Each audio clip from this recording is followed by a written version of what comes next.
Michael Bennett, a black man in his early 30s, stood patiently near the entrance of a KFC restaurant on Peachtree Street. He was waiting for his younger brother, Marcus, to join him for lunch. Michael had just wrapped up an important meeting and thought it would be a good idea to treat Marcus to a nice meal. The street buzzed with activity, but Michael was focused on his phone, responding to emails. Meanwhile, a young girl named Emily Cromwell, no older than 14, stormed out of the restaurant. Her expression was sour, and frustration showed on her face. Emily had been arguing with her older brother inside the restaurant. He had refused to buy her a milkshake, much to her annoyance. As she walked past Michael, she deliberately swung her bag, hitting his arm with enough force to make him wince. Startled, Michael turned toward her and spoke politely. "Excuse me, are you okay?" he asked, his voice calm but concerned. Emily, however, seized the opportunity to create drama. Instead of apologizing for her actions, she raised her voice. "Don't touch me," she screamed, her words sharp and loud enough to turn heads. Passers-by paused, their attention drawn to the commotion. Before Michael could react, a patrol car pulled up. Officer Paul Spencer, a stocky man with a no-nonsense demeanor, stepped out, a veteran of the force with over 20 years of experience. Spencer was known for his stern, authoritarian attitude. "What's going on here?" Spencer barked, his voice filled with suspicion. Emily quickly ran up to the officers, her face contorted with fake distress. "That man tried to grab me," she cried, pointing an accusing finger at Michael. Michael was stunned. "That's not true," he said firmly. "She hit me with her bag, and I was just asking if she was okay." But Spencer wasn't interested in hearing Michael's side. His mind was already made up. Striding up to Michael, the officers grabbed his arm. "Turn around and put your hands behind your back," Spencer ordered. Michael's patience began to wear thin. "Are you serious? I didn't do anything wrong," he protested, his voice steady but tinged with disbelief. Spencer, visibly irritated by Michael's resistance, roughly grabbed his collar. Onlookers began recording the scene on their phones, murmuring amongst themselves. Reluctantly, Michael complied, not wanting to escalate the situation. Spencer snapped the handcuffs on him and led him toward the patrol car. As this unfolded, Marcus emerged from the KFC carrying a bag of food. His face fell when he saw his brother being handcuffed. "Michael, what's going on?" he shouted, hurrying toward them. "Step back," Spencer barked. "This is official police business." Marcus wasn't having it. "Official?" he shot back angrily. "My brother is innocent. He's a good man, and you're making a huge mistake." Ignoring Marcus, Spencer shoved Michael into the back seat of the patrol car. Emily stood nearby, watching with a smirk on her face. One of the bystanders, an elderly black woman named Mrs. Green, approached Emily. "Little girl, you should tell the truth," she said sternly. "Lying like this could ruin a man's life." Emily folded her arms defiantly. "Mind your business," she muttered before walking away.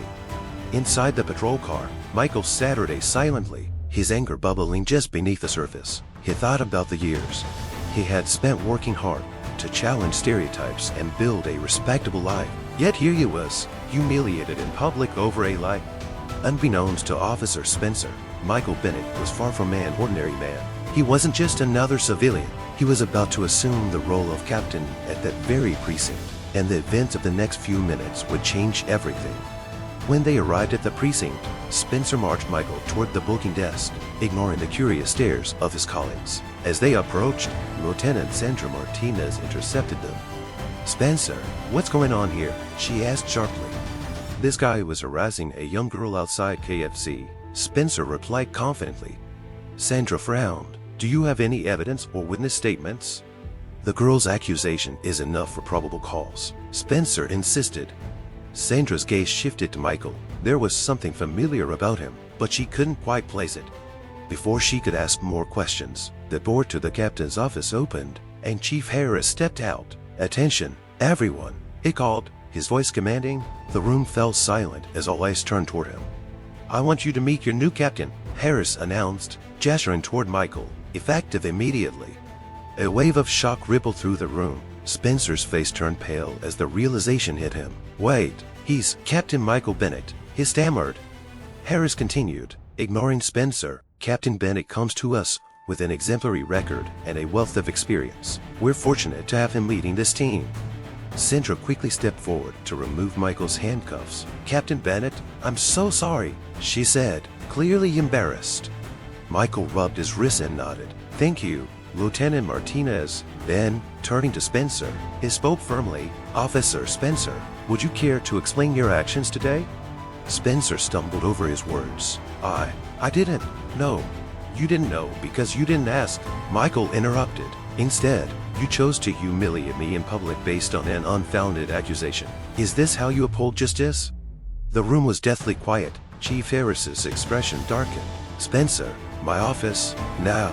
As Spencer shuffled toward the chief's office, his career hanging by a thread, Michael turned to the rest of the team. "Justice isn't about assumptions," he said. "It's about facts. Let this serve as a lesson to us all." In the days that followed, the incident gained widespread attention. When a bystander's video surfaced online, the footage clearly showed Emily striking Michael with her back and fabricating her story. Public outcry grew, forcing Emily's family to issue a public apology. Emily was required to perform community service at a youth center where she worked with underserved communities in the hope that she would develop empathy and learn the value of honesty. As for Michael, he wasted no time in implementing changes at the precinct. He introduced training sessions on unconscious bias and conflict de-escalation. He also worked closely with community leaders to rebuild trust between the police and the neighborhoods they served. Under his leadership, the precinct began to heal and transform, proving that accountability and fairness were the true cornerstones of justice. Thank you for watching till the end. I hope you enjoyed the story. If you did, don't hesitate to like the video and share it with your friends, to subscribe to our channel and turn on the notification bell for more fascinating stories. Have a nice day.